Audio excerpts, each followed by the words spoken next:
మాటను మించిన మహా ఔషధం లేదు. మాటను మించిన మహాయుద్ధమూ లేదు. నోరు జారిన, మాట చేజారిన, అవకాశం ఎగిరిపోయిన పక్షి, గడిచిపోయిన కాలం తిరిగి పొందలేము. కాలం మనం కోరుకున్న మనుషులను మనకు ఇవ్వదు. మనకు అవసరమైన మనుషులనే ఇస్తుంది.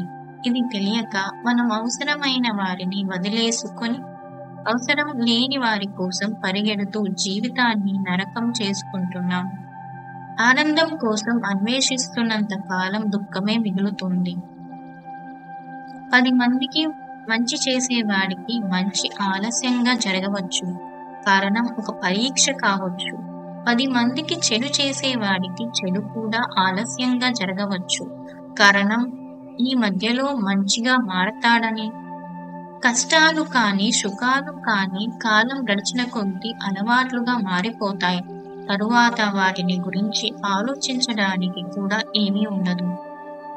విధి వక్రించి మన విజయానికి 1000 తలుపులు మూసి ఉంచినా ఆత్మవిశ్వాసంతో కూడిన ప్రయత్నం మాత్రం ఒక్క కిటికీనైనా తెరుస్తుంది. అందుకే లక్ష్యం సాధించే వరకు ప్రయత్నాన్ని మాత్రం ఆపకూడదు. ఎవరైనా మిమ్మల్ని తలచినా తలుచుకోకున్నా మీరు తలుచుకోవటం మాత్రం మానకండి. ఎందుకంటే బంధం చాలా అందమైనది. అందులో పోటీ ఉండకూడదు.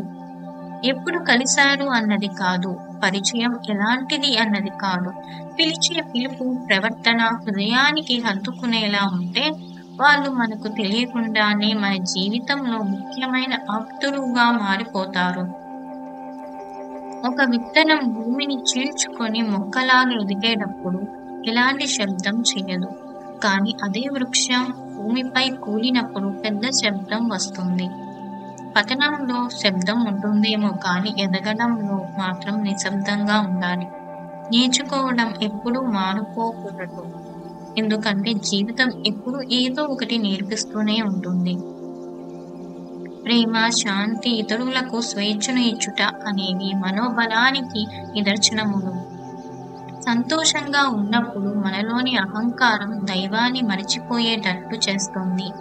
కష్టాల్లో ఉన్నప్పుడు ఆ అహం తగ్గి దేవుణ్ణి గుర్తు చేసుకుంటాం. కష్ట సుఖాలు రెండిటిలోనూ దైవాన్ని సర్వస్వంగా భావించటమే స్థిరమైన వృత్తి అనబడుతుంది. నేనే గొప్ప అనే మానసిక రోగం నీకు ఎప్పుడైనా కలిగినట్లు అనిపిస్తే వెంటనే శ్మశానంలో కాసేపు గడపండి. అదే గొప్ప చికిత్స. అక్కడ నీకంటే గొప్పవాళ్ళు చితి మీద కాలి బూడిదైపోయారు. ధైర్యశాలివై ముందుకు నడువు. ఒక రోజులోనో ఒక సంవత్సరంలోనో విజయాన్ని ఆశించకు. ఎల్లప్పుడూ ఉత్తమోత్తమమైన ఆదర్శంతో పాటు స్థిరత్వాన్ని కలిగి ఉండు. అసూయ, ద్వేషం, స్వార్థాలను విడిచిపెట్టు. ప్రతి బాధ్యత పవిత్రమైనదే. బాధ్యత పట్ల మనకుండే భక్తియే భగవంతునికి మనం చేయగలిగే అత్యుత్తమమైన అర్చన. తన తప్పుని తమ అవసరాల కోసం సమర్థించేవారు కాదు, ఆ తప్పుని ఎత్తి చూపి తప్పుని సరిదిద్దే వారే నిజమైన బంధువులు, స్నేహితులు. బాధ్యతతో చేసే పని చక్కగా ఉంటుంది. ప్రేమతో చేసే పని అందంగా ఉంటుంది. కష్ట సమయములందు ధైర్యము, ధనము ఉన్నప్పుడు నిరాడంబరత్వము, జ్ఞాన సముపార్జన యందు ఆసక్తి, సత్యము చెప్పుట యందు అనురక్తి ప్రతి ఒక్కరూ అలవర్చుకోవలసిన లక్షణములు. అనుకోకుండా జపించిన భగవన్నామమునకు ఆత్మశుద్ధిని కలిగించే శక్తి ఉంది. మరి అత్యంత శ్రద్ధతో భక్తితో జపించిన నామ ఫలితములు అన్ని పాపములను దహించి వేస్తుంది. ఎంత వజ్రాల గని అయినా అక్కడ అన్ని వజ్రాలే ఉండవు. బొగ్గు, రాయి అన్ని కలిసే ఉంటాయి. అలాగే మంచి గాని చెడు గాని ప్రపంచంలో ఒంటరిగా దొరకవు. మంచి చెడుల మిశ్రమం ఈ ప్రపంచం అనే గనిలో మనకు కావాల్సిన దానిని ఏరుకోవాలి.